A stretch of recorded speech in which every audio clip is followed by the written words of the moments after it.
Right, we are live. Welcome, race fans, to our second of the year new player live Q&A of 2025. One of many planned. There's another one tomorrow, a little bit earlier in the day. If any of you are in East Coast or UK time trying to catch this. Before we get into the show, some quick introductions. My name is Ross. I'm the founder and CEO of Grid Rival. With me today, I have Michael Ursinoli, our CTO. William Laddie, one of our principal software engineers, and Ryan Booth, our director of business operations.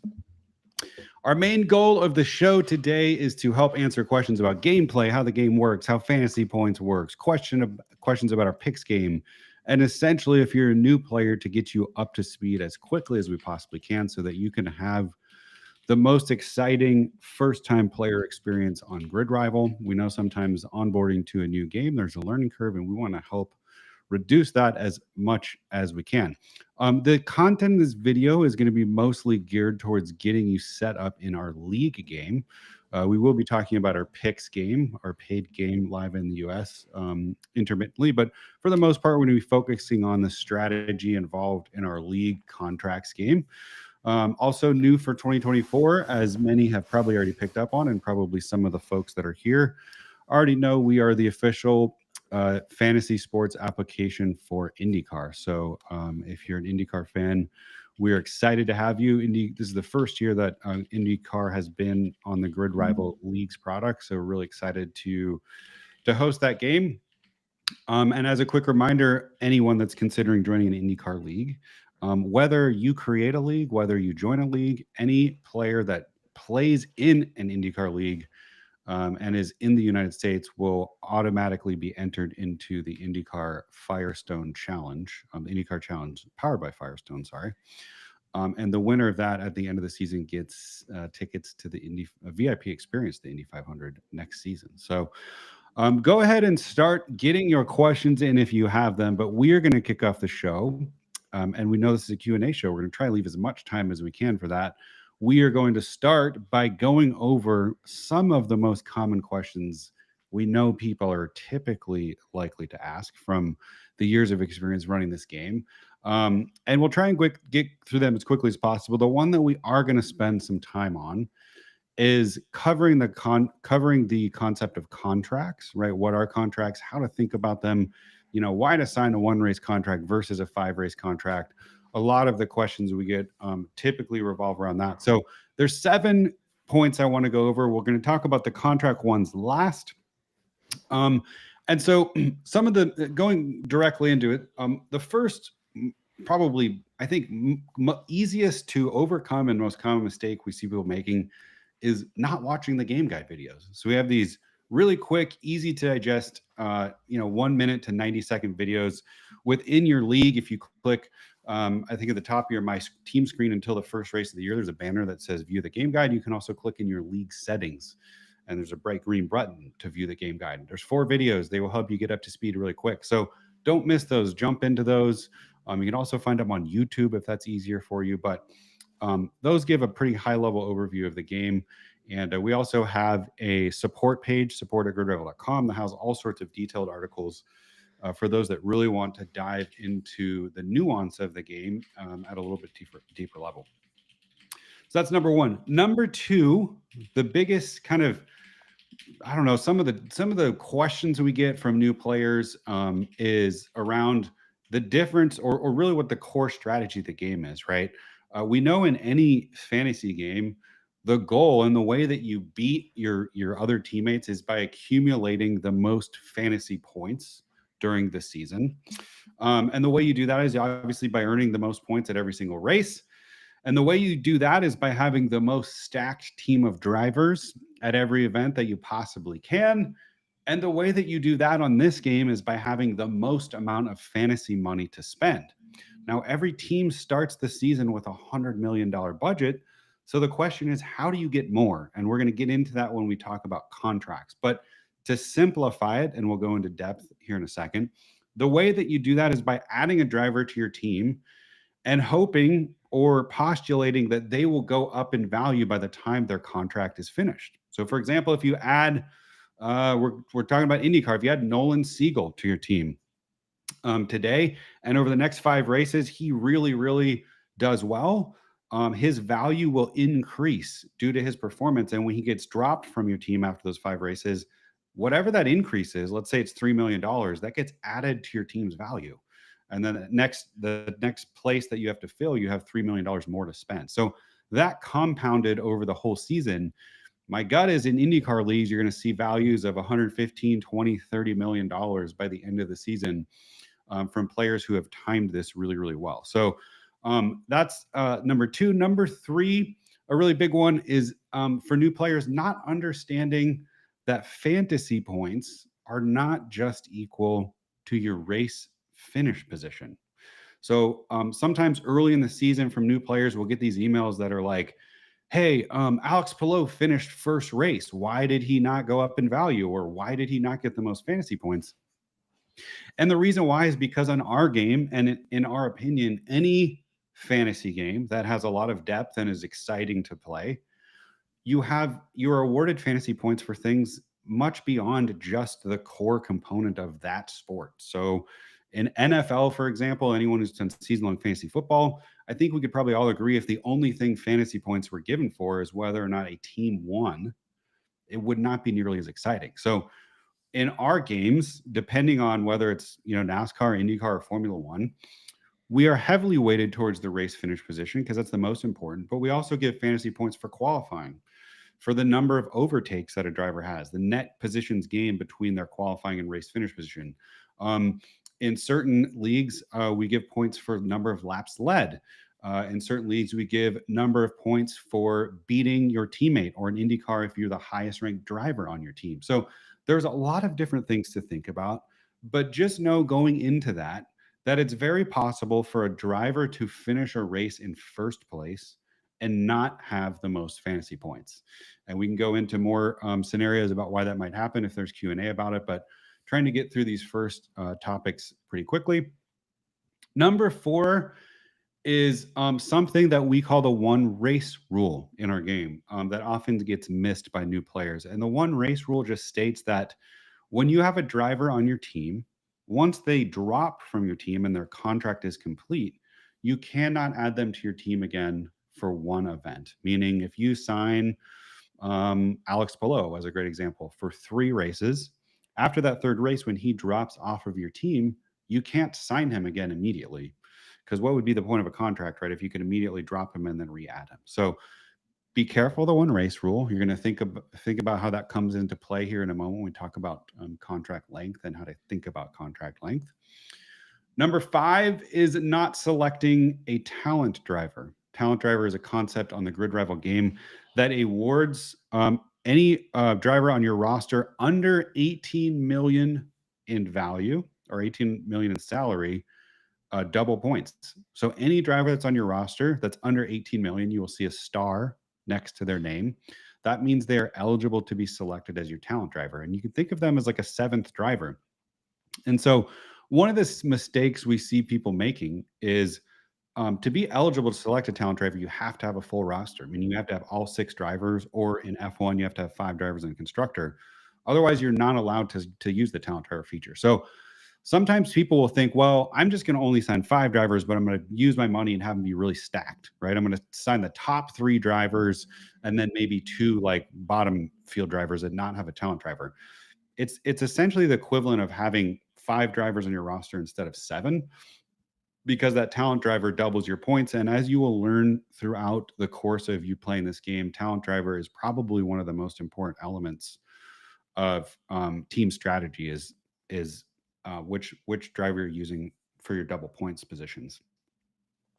And then lastly, before we get into contract lengths, one thing that some people don't catch up on is you can change your lineup, the open positions on your lineup anyways, as much as you want between events. So if we're thinking about it in terms of IndyCar right now or Formula One up until the Australian GP, every position on your lineup is open, right? No one's locked in place yet. They won't lock and their contracts won't officially start until the first event goes into lockdown, which for IndyCar is at the green flag at St. Pete. For Formula One, it's at the start of qualifying at the Australian Grand Prix. So in between those times, you can make as many changes to your lineup as possible. And for going forward, for any open positions, meaning a driver who's not in contract, those spots you can change as much as you want in between events. So, on to the kind of bigger topic, which is contracts and contract lengths. Before I mention that, I will give a caveat that I think is important, which is there we have created this game very specifically so that you can have a lot of fun whether you obsess over all of the stuff we're talking about or not. And you will see that even amongst the four of us. Of the four of us, I created this game. I invented the game mechanics of it. But I actually, Ryan and William and Mike tend to go into a little bit more depth of certain things. They tend to outperform me in a lot of different ways in a lot of different leagues, but we all still have fun. So I think there's a level of simplicity that we wanted to have in this game, but there's also a level of depth for those of you that really want to dig into the details and strategize and create spreadsheets and think about all of the different nuance of the game, which we're about to get into. But that's just a little bit of a caveat to know that you're going to be drinking through a fire hose right now. You're going to learn it really quickly. I guarantee within one or two events, you're going to understand everything we're talking about in this call in a lot more detail. But let's get into contracts. So the last mistake we see, one of the biggest and most common mistakes, is from new players is signing all of the same all of the same length contracts for all your drivers. So if you go into your league right now and you look at your my team screen and every driver has 3 race contracts or 5 race contracts or 2 race, whatever the number is, no, we don't want to do that. There's 3 basic reasons why. I'm going to go over one of them. I'll let any of my teammates pick up the other 2. The first one is there's different types of races for some of these series, right? So specifically, I think even more so with IndyCar and NASCAR, right? If we think about NASCAR, they race on super speedways, they race on short tracks, they race on road courses. And so you're going to want to be thinking forward. If you're one of the people that's really, really going to want to excel at this game, you're going to want to be thinking forward about which future events are going to happen and how is this driver going to perform at all of them, right? And not every driver is going to do the same. We know. Let's take IndyCar as a different example. Some drivers are going to do really, really well on ovals. Those same drivers may not do as well on road courses, and so you're going to want to think forward to kind of which events align most likely with the ones that the driver you have on your team is going to do well in.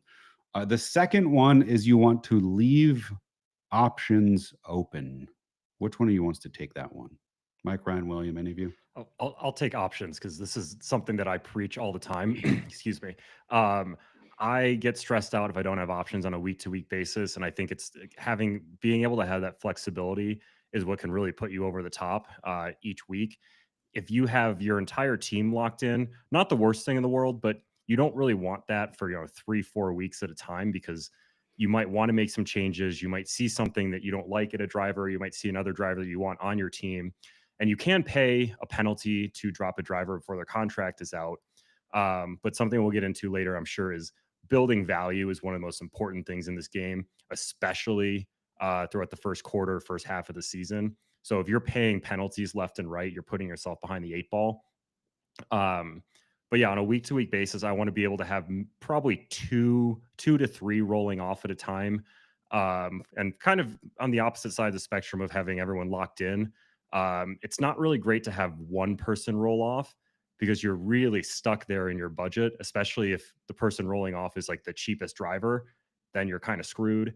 Or, someone in the $14 million range, you can't really go above that. You don't want to go too far below it. I just like to have maybe 2 or more rolling off so I have a little bit more flexibility. And then on the other side of that, if you do have everyone signed for the same amount of time and they all roll off at the same time, you have to fill 5 spots potentially. That can be up to a quarter of the grid that you're locked out of with that one race contract rule. So would you rather have a choice of 18 or 19 drivers, or would you rather have a choice of 15? Pretty clearly, the more drivers you have available to you, the better. Yeah, well said. And number 3 is when you're thinking about contract lengths, we talked about value has been mentioned, the importance of value. And so one of the things, and of the three we mentioned, this personally is the one I look at the most. So I talked yesterday on our show about if you click a driver's name on your My Team screen or on the driver stats panel, it'll open up a driver profile where you will see a chart, and you can sort of and view all sorts of different data in the charts mode that will start to appear after the first race. One of the screens I look at most is the driver salary fluctuation. So when you're thinking about contract length and value, you want to think about how undervalued a driver might be to decide how long you want them to be on your team. And Mike, I don't know, I feel like you have a good explanation on this. I don't know if you want to add anything to that. There's well, first I'll say construct so actually I'll answer that question later. I got distracted by a distracted by a question in chat. So I'll actually just back up for a second and say that like new players to the game, the game mechanic of contracts and contract lengths is always a big question of, how do I strategize this? Is this too much? Is this too complex? And what I always tell new players is don't worry about it too much. Like Mhm. don't sure. worry about it too much. The core aspect of the game, the most points are issued for race finish position, and all of the most bonus points will also go with your race finish position. So if you don't have the most optimal lineup every single week, if you have a good lineup carrying forward that's scoring good race finish position points, that means that they also will score good bonus points, which means you'll also just have a competitive lineup. The worst mistake a player can make is not setting a lineup at all or having an incomplete lineup. That will hurt you way, way more than signing one driver to an extra race that you know weren't sure about doing or not, right? Like don't stress about it too much in on that. But now for the serious, like the real serious players who like won't play this game without an Excel spreadsheet, obsess about the contract length all you want. There is some competitive advantage to it, and to me, when I see players do that, I think that's Excel is the game that they actually want. Yeah. Which I'm glad we cover for. Yeah. Yeah. Well said. Yeah, and I can answer the DJ vlog. Is there more points for keeping them in a long term contract? And I'm not. We're gonna go questions top to bottom. Don't think I'm going to the bottom and skipping everyone. It's just relevant to what I'm saying. Is when you sign a driver for a long contract. I'm going to use an example I used yesterday. Nolan Siegel. Okay, Nolan Siegel currently is the lowest priced McLaren driver in the IndyCar game. He's had phenomenal testing results. Very, very likely that Nolan Siegel is going to catch up to his teammates in team value. Signing Nolan Siegel for a 5-race contract doesn't get me more points week to week. I'm still going to get the same points as someone who signs them for 1 week. But if I believe Nolan Siegel's underpriced, I could lock him in for 5 races, take all of that value increase as he comes up. And William, what's the 6th race in IndyCar this year? The 109th running of the Indianapolis 500. Exactly. So if you sign a 5-race contract on IndyCar right now, that driver's locked out for the Indy 500. Love Nolan Siegel, but as of right now, today, maybe I'll eat my words in a couple days. I'm okay with not having Nolan Siegel on for the Indy 500, but I definitely am considering having Nolan Siegel for 5 races from the start of the season to capture all that contract value. I hope that clarifies. Yeah, and just to put it in real numbers, so the most that a driver can go up or down in value in any single event is $2 million. So if by chance Nolan Siegel ends up being really underpriced in the IndyCar game, let's say he comes out and he just he finishes top 10, top 8, right, in the first 5 races, and just has an outstanding performance. It's possible that he could go up $10 million in value, and you could be adding $10 million in value. Now, that's very unlikely to happen because, racing is unpredictable. But if you only sign him for 1 race contract and he goes up the full amount, he will get your team $2 million in value before he drops off. So that's really going back to that third point. And I think one of the things that I think about most is just when you're looking at drivers and you're thinking about how long should I have them for. I think one of the first things, if this is your first year playing, that you should think about before you start trying to analyze, is there a dirt track race next, or is there a super speed or whatever it is thinking about, if you think he's undervalued or she's undervalued, how many more races would it take for them to go up in value and make you some money? So with that, we are done with our initial most common questions, and we're going to get into some live Q&A. So if you have a question and you haven't typed it in that chat, go ahead and start getting it in. We're going to start from the top bottom, or sorry, we start from the top and go down. I think, let's see, where do we start? Yeah, so first question I see is from Brian. This is IndyCar, not F1, or applicable to both. This is applicable to all three of our sports: IndyCar, F1, and NASCAR. Happy to talk NASCAR with you as well. Not too late to join a NASCAR league, even though we're 2 weeks into that season already. So, any question about the game, feel free to ask.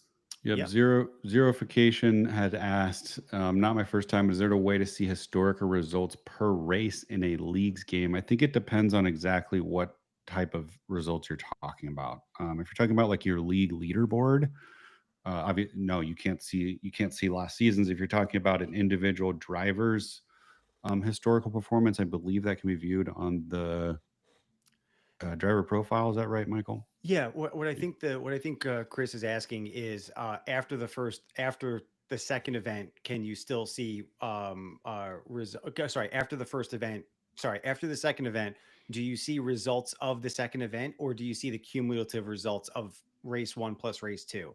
The answer is both. You see the individual results for the race that just happened for that week, and you also see the cumulative results of your points. Mm-hmm. So I believe that's what you meant with that question. So yeah, you can't get a snapshot of your league like 2 races ago or something like that. You can get the current state of things and how many points were scored at the last event.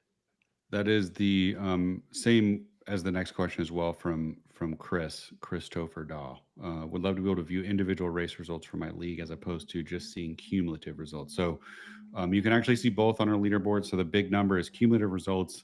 The bottom number underneath it, the default view, is the results for the last event. You can change that secondary number so that it shows the number of points to the top person in your leaderboard or to the person above you, but the default view is the last event. We will at some point in the future make it a little bit easier to view a specific event or to go back in time and view just a specific event, but currently you can still see both.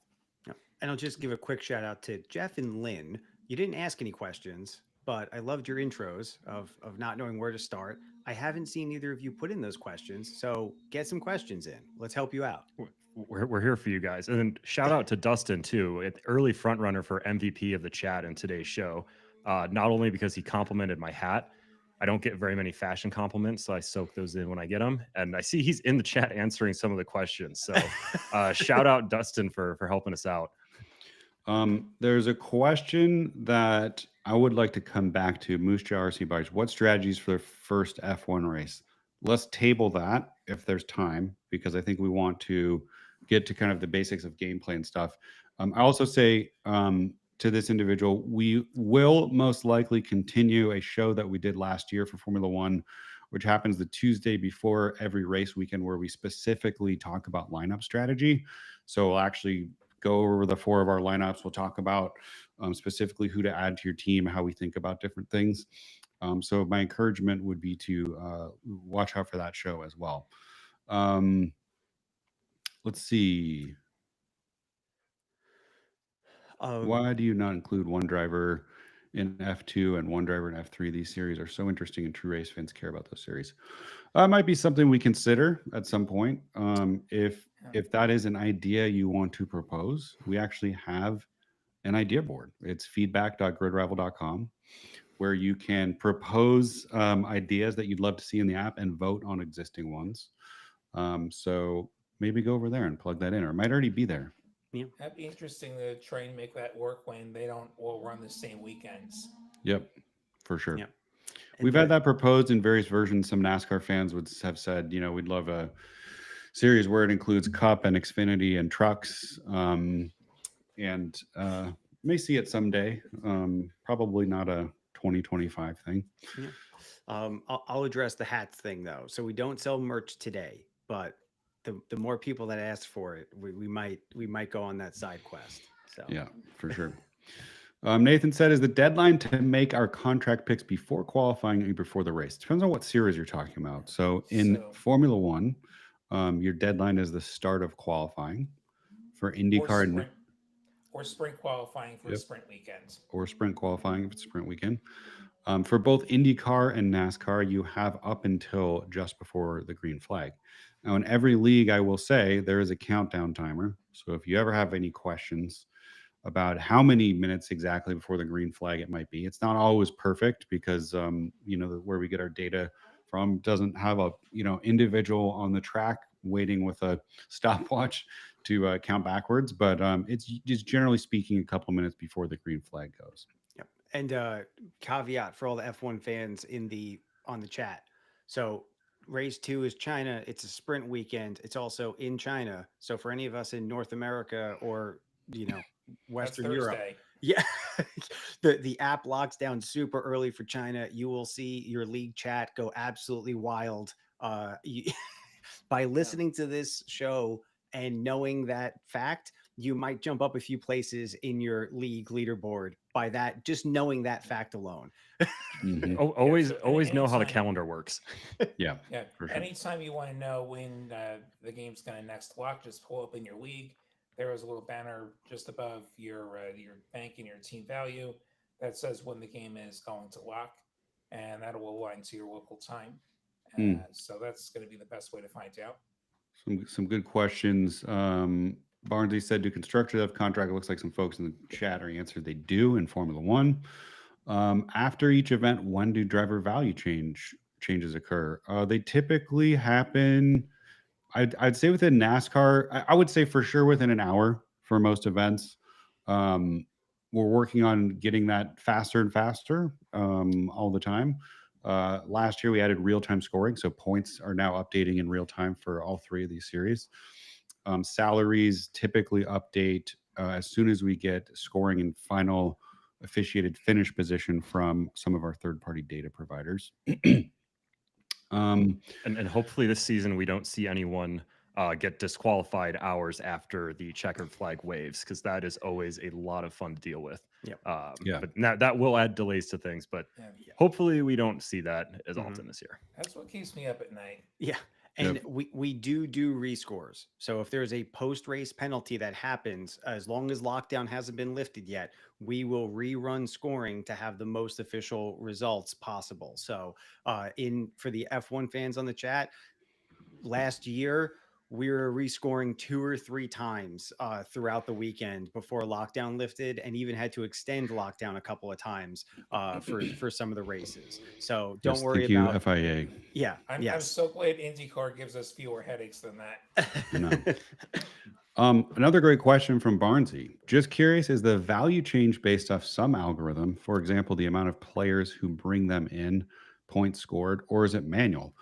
It is certainly not manual, but the great news is, unlike probably any other fantasy motorsports app in existence, and there's not very many, and they're certainly not as big or as cool as Grid Rival, we actually show the exact algorithm that we use if you want to see it. So go to support.gridrival.com. Go into your app. Oh, yeah, it's in the app now. That's right. Go into the app. Click leagues, click the gear icon in the upper right-hand corner of your league. Click on scoring, and in there you see all of the points breakouts for every driver finish position. And then next to it, there's a tab called salaries. So we give you the exact math of how the salaries are calculated with example math, so you could follow along. So if you're like an Excel person and want to do some predictions, I know we do have players that do that. You could just use our math and you could come up with your own predictions. You could also fact check us. So far, we haven't been wrong, but the season is young. The season is young.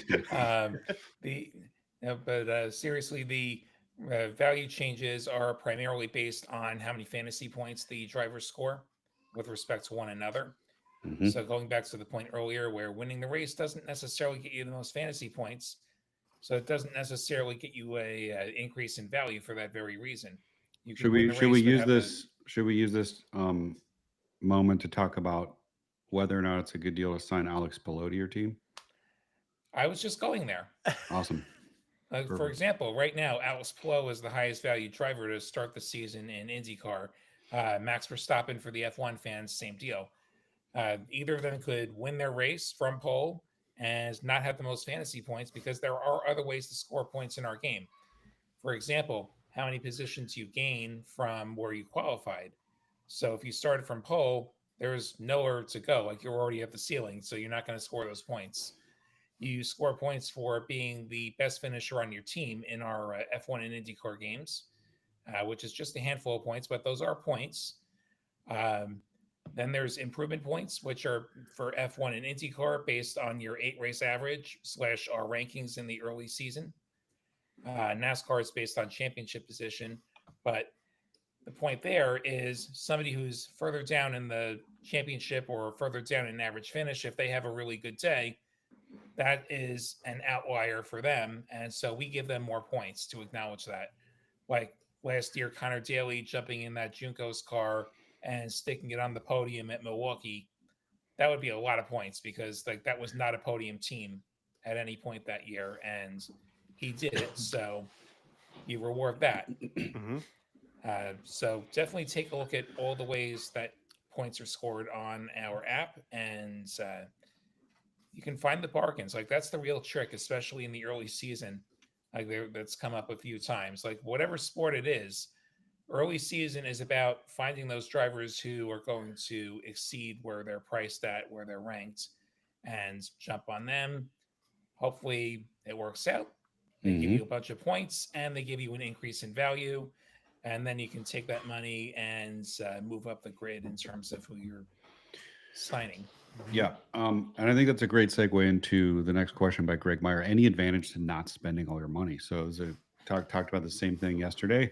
This is the scenario where you wouldn't, right? If we're talking about if we're saying that one of the most important things in the game strategically is gaining value for your team, and right, and we'll also add that like you're going to see a lot more of that in the first half of the season, right? Because there's just going to be much more fluctuation as drivers kind of tend to settle more so in F1, but I think you're still going to see a lot more fluctuation at the beginning.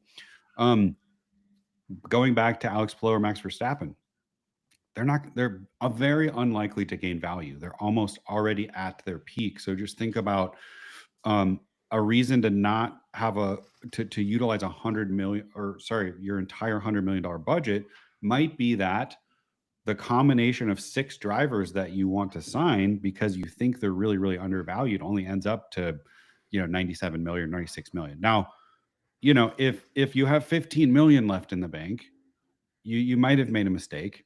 It's hard to say, but it's unlikely that there's that much value on the board. That said, if there was a time for that to happen, it's usually now. It's usually at the beginning of the season. That happens oftentimes because a lot of these salaries are set before.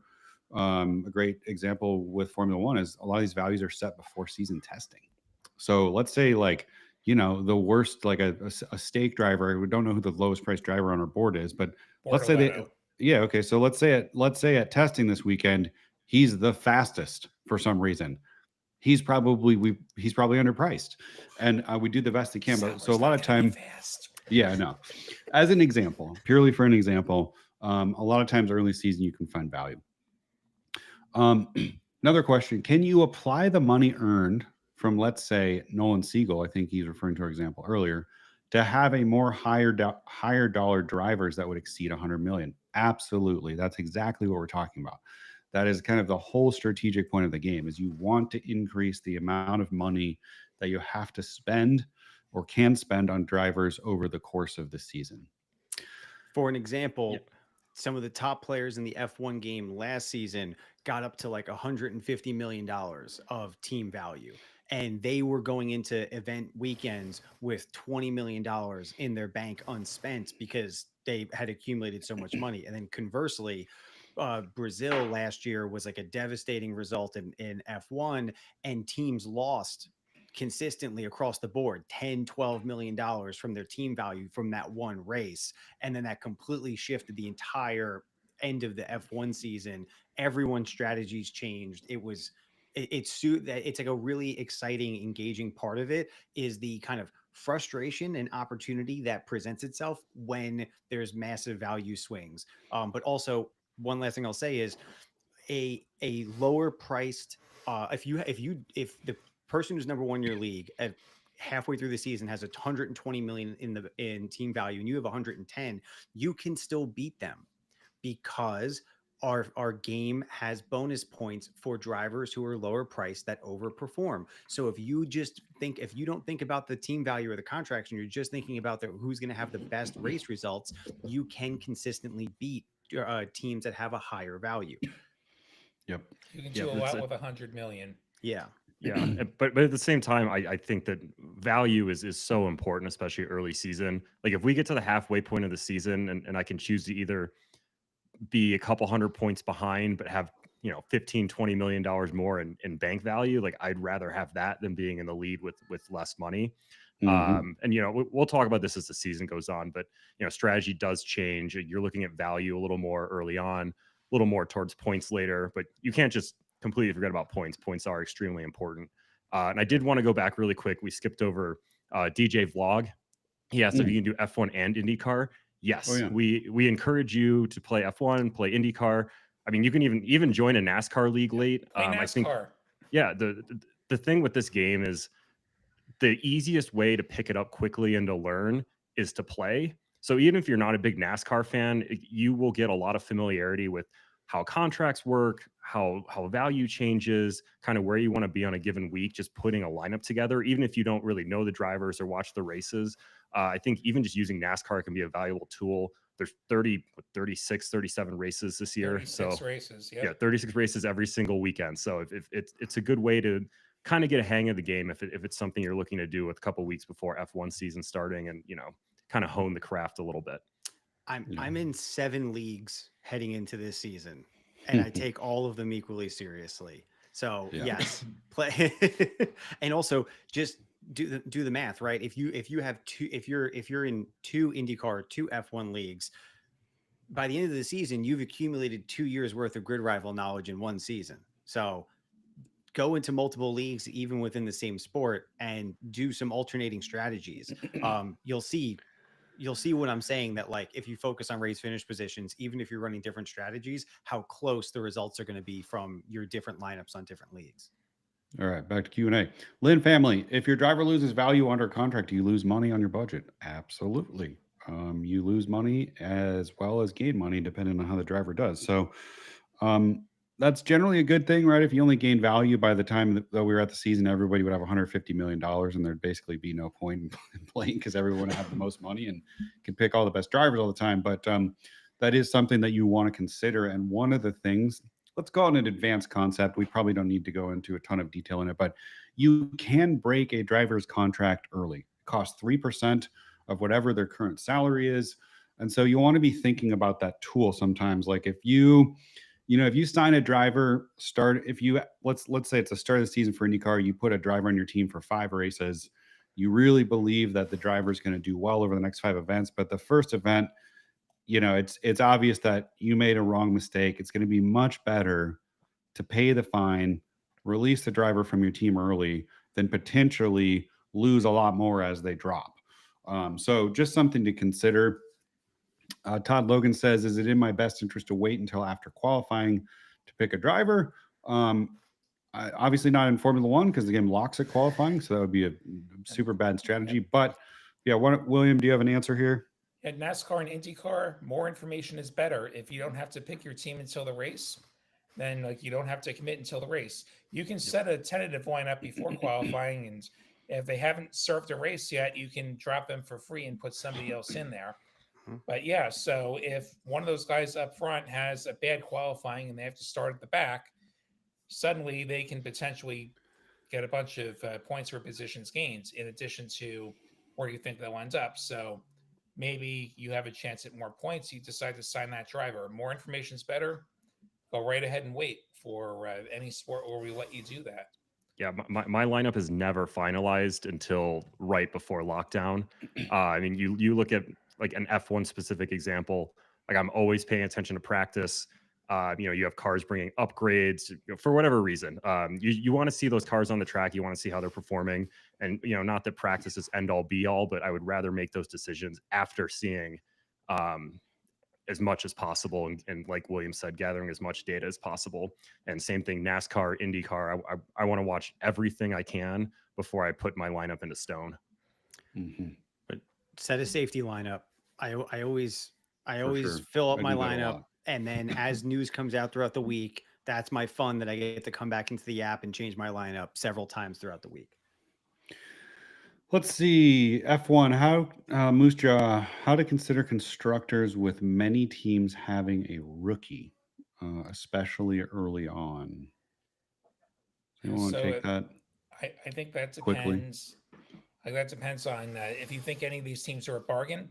So if you have a constructor that's lower priced and they look really good this week in testing, they look good in practice when they get to Australia, Thursday night / Friday morning, then maybe you decide to jump on that constructor. Having two cars does give you a bit more balance as far as if one of them has a bad day, it doesn't totally tank you.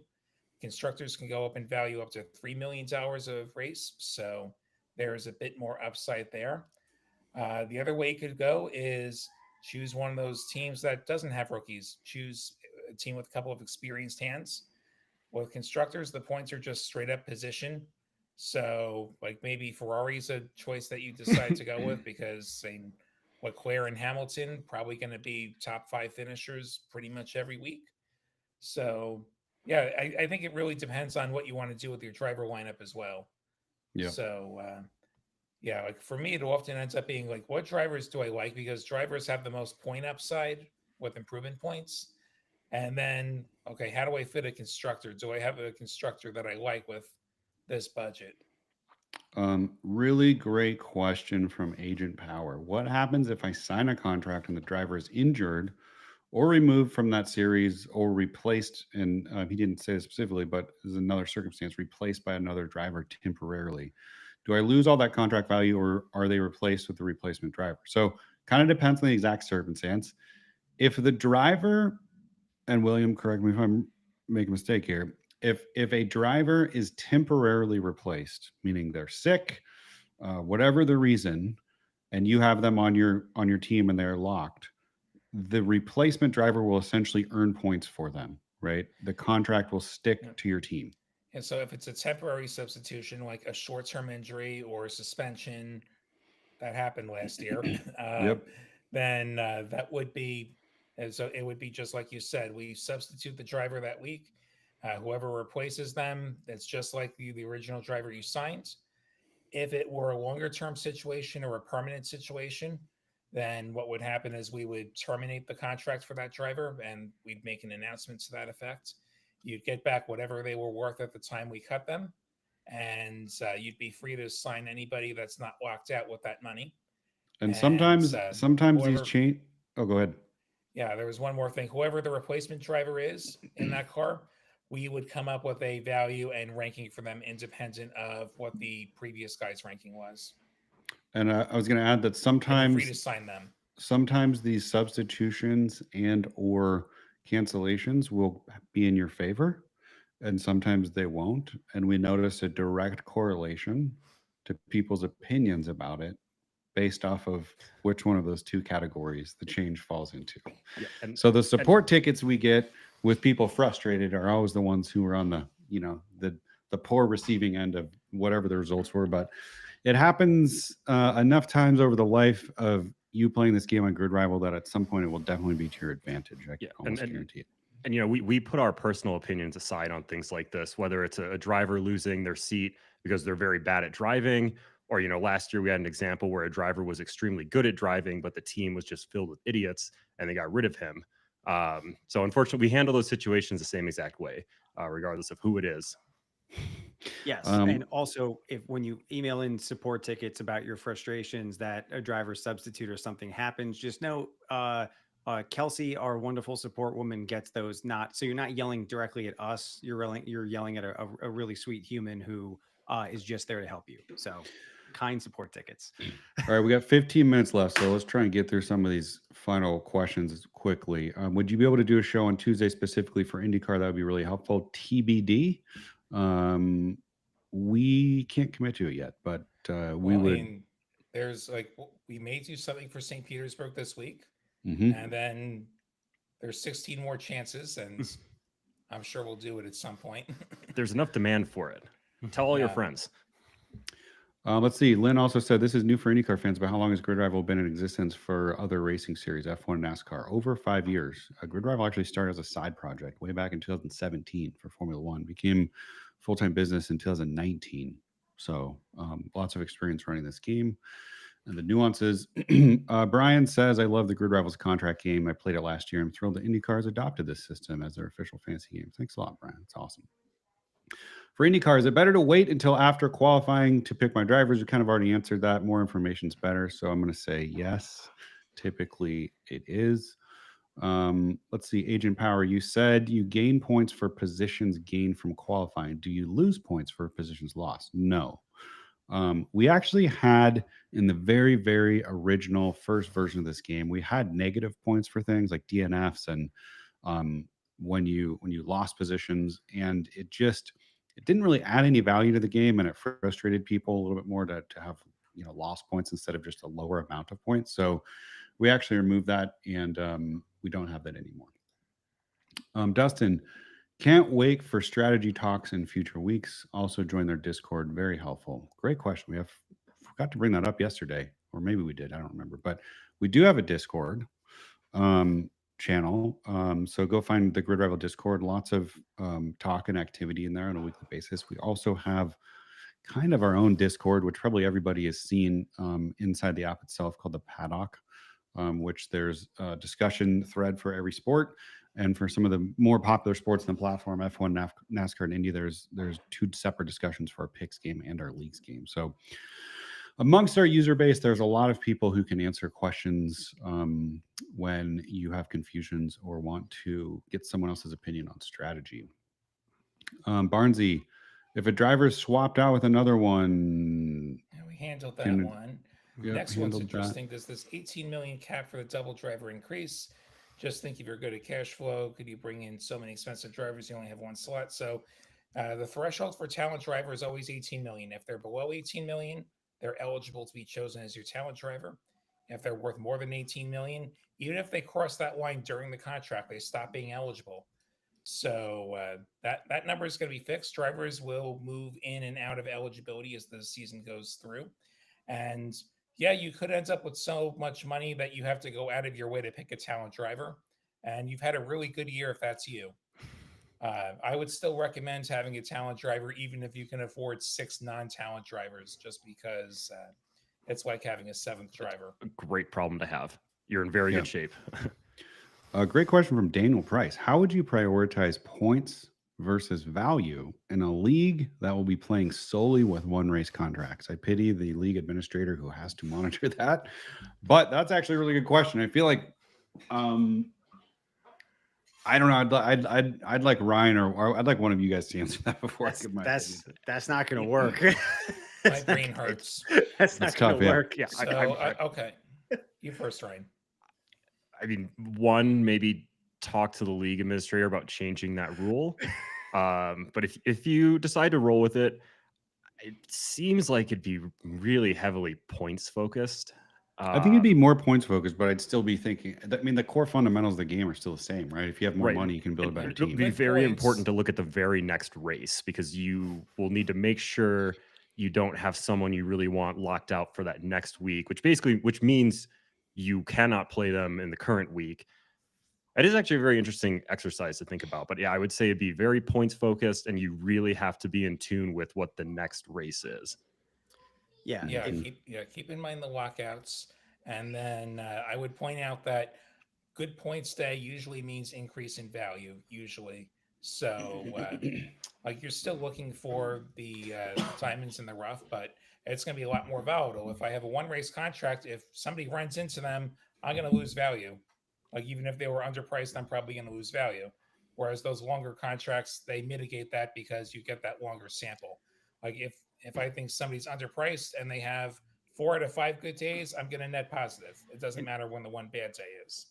I'm going to actually take a step back here, just to reiterate the one race rule, Daniel. So if you sign a one race contract, you can't sign that driver for the next race. So your 6 drivers that you just picked are not eligible for the next race. And that, and in good lineup structure, you're going to want a podium contender, a top, 1 or 2 top 10 contenders, et cetera, et cetera. So every week this is going to be, if you can design grid rival like hard mode, this is grid rival hard mode. I respect the game. Please keep us posted on how this is going. I really want to know more. Yeah. It is our ambition eventually to give the league administrator a lot more control over these things. So eventually, in a future grid rival state, your league administrator might be able to say, hey, the longest contract a driver can sign in your league is 1 race, or they could sign a 10 race contract and the minimum could be 5 races or something to that effect. All right, Jeff Pittman, can you talk about the star driver again really quick? We can really quick. That is called your talent driver. Any driver under 18 million in value is eligible as a talent driver, and a talent driver earns double points at every single event. You have to have a full roster to use your talent driver, and it's a bad idea to not use one and try and stack your team with a lot of high drivers in less than 6. And I think we should take a second. I don't know if we've really covered it. Talent driver is super important. It's by far the most important part of your roster. And when I'm putting together, lineup construction, like the very first thing I'll do is figure out who I want as talent driver and build around that versus, just throwing him in a slot. Talent driver should probably be the driver you think most about on a week-to-week basis, because that's where you're going to really separate yourself in the league, either for better or worse. Yep.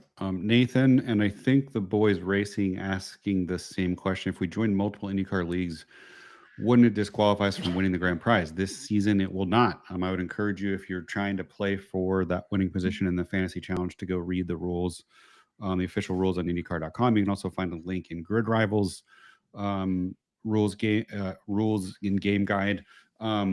You can enter as many leagues as you want. However, only the top 1 will be eligible. So, if you enter 10 leagues, all 10 of those teams will be eligible to be entered into the fantasy challenge. But if by some chance, there's multiple prizes there's smaller prizes that aren't just for first place, I believe, but you're only eligible to win one of them. So, I think that answers that question. Will you be discussing better or worse? Jeff Pittman asks. He's referring to our picks game. Our picks game is our new real money product that is available in 25 US states, where you can make really simple, either better or worse predictions, or predictions of drivers head-to-head matchups. So like between 2 drivers, who's going to finish better or who's going to qualify better. And you can win up to 100 times your money every event. And to play, you just have to make 2 picks. Obviously, you have to deposit some money. We have a deposit bonus for first-time players, so we match 100% of whatever your first deposit is, up to $100.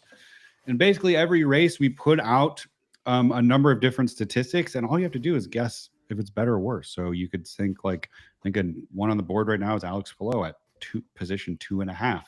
So you're basically saying, is he going to finish in second or higher or better, or third or worse?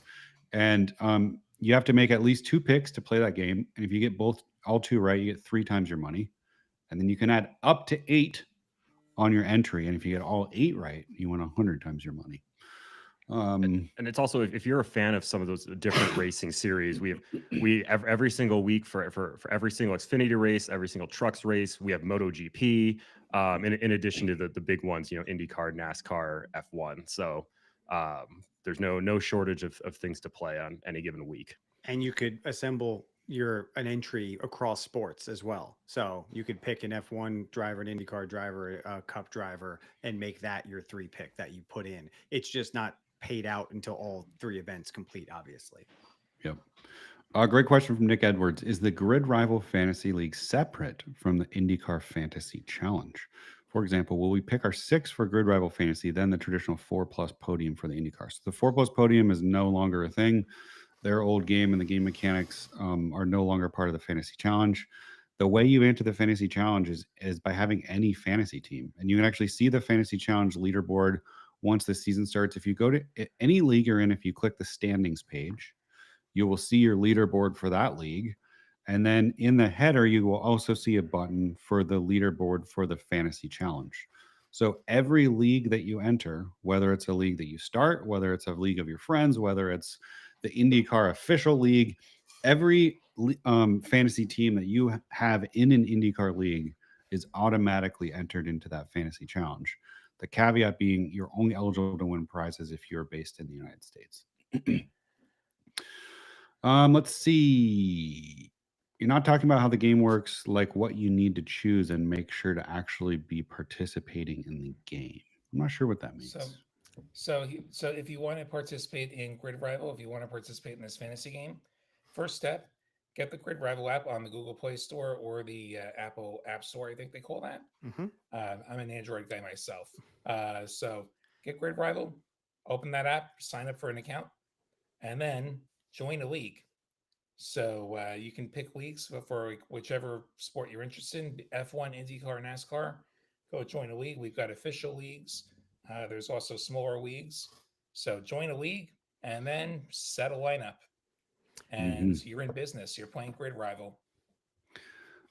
We're coming to the end of our time and we have reached the end of our questions. So if there's any final ones, make sure to get them in. But what I will say while we are waiting to see if there is if you found this valuable, chances are there's people in your league that probably are not here, that are probably new to Grid Rival. So it would be greatly appreciated if you maybe went in your league chat and said, "Hey, I just attended this. It was super valuable."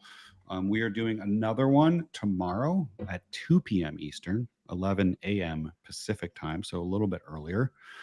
And we will do a couple more the week ahead of the Australian Grand Prix for those newly minted Formula One players. And maybe go into our paddock area inside the app and say, "Hey, I really enjoyed this and thought it was super valuable." And anything else you guys want to add before we close? It looks like we're slowing down on questions, so might be able to end a couple minutes early. Also, Closing. subscribe to the Grid Rival channel, get the notifications on, find out every time we do a show that way, as well as our push notifications.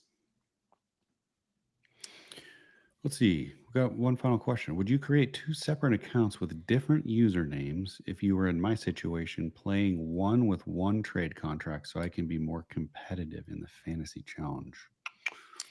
No. I don't think so. I'd just enter a different league. I would just enter into a separate league and play with a separate team. You don't need two accounts for that.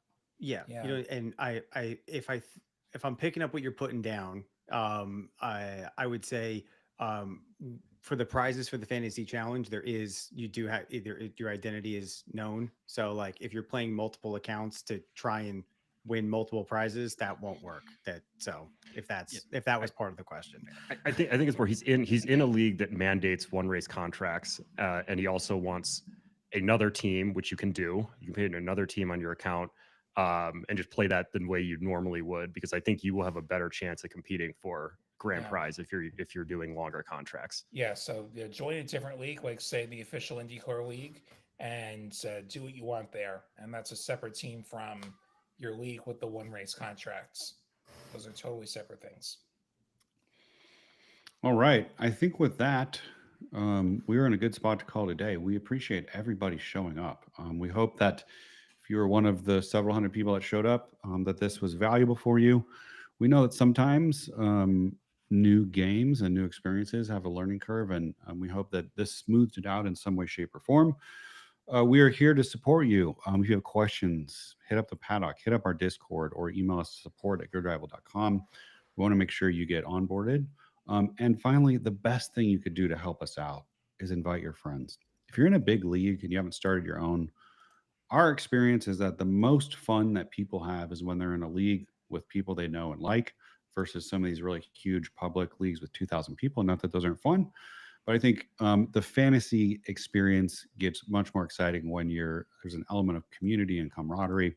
So we encourage you to start a league, invite your friends, and tell the world about the app so we can continue to grow and add new features and make it more exciting. We thank you all for joining. And look forward to seeing any of you that might want to redo this again tomorrow at 11 a.m. PST, 2 p.m. Eastern.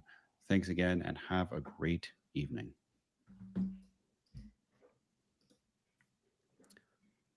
All right, we're done. 619 viewers. That's a lot. Yeah. So